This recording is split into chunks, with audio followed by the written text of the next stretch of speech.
10. Diagonalları perpendikulyar olan bərabəryanlı trapeziyanın orta xəttinin onun hündürlüyünə bərabər olduğunu ispat edin. Bir neçə yoldan ispat etmək olar. Əvvəl kanalda da mən ispat etmişəm. Deməli, bu bərabəryanlı üçbucaqdır. Bərabəryanlı üçbucağın yan tərəfləri eyni idi. Alt oturacağına bitişik olan bucaqları, üst oturacağına bitişik olan bucaqları eyni idi. Və bunun gözəl bir qaydası vardı. Bura hündürlüyü çəkəndə,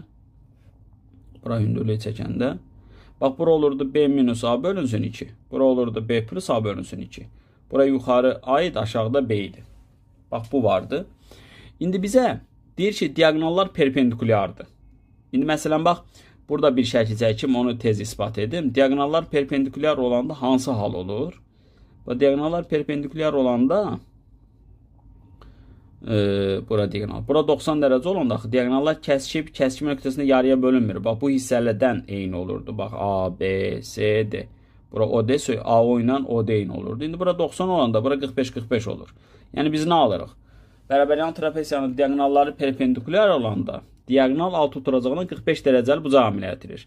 Deməli, bax, bura diagonalı çəksəm, bura ilə 45 dərəcəli bucaq əməliyyat edir. Onda bu necə üçbucaq olur? Bərabəryanlı düzbucaqlı üçbucaq olur. Deməli, katetlər bərabər olur. Ona görə bax, bu HT ilə BH eyni olur. Bax, ispat etdik. İkinci qayda nədir? Yəni, ikinci qaydanı buradan alım. Bax, bu məsafəni çəkim. Bu AOD bərabəryanlı düzbucaqlı üçbucaqdır. Bax, hündürlük həm təmir, həm median olduğuna görə hipotenuzun yarısıdır. Bax, bu tutaq ki, OH. Burada da həmin şeyi yazsaq. Çünki burada da 45-45 var. Onda burada A olsa, bu balaca yerdə yenə A bölünsün 2 olur. Çünki yenə də orada bərabəryanlı düzbucaqlı üçbucaq alınır. Oturacağa çəkilmiş hündürlük hipotenuzun nə olur? Yarısı olur. Ona görə ümumi hündürlük biri A bölünsün 2-dir, biri də B bölünsün 2-dir. Bax, belə olur.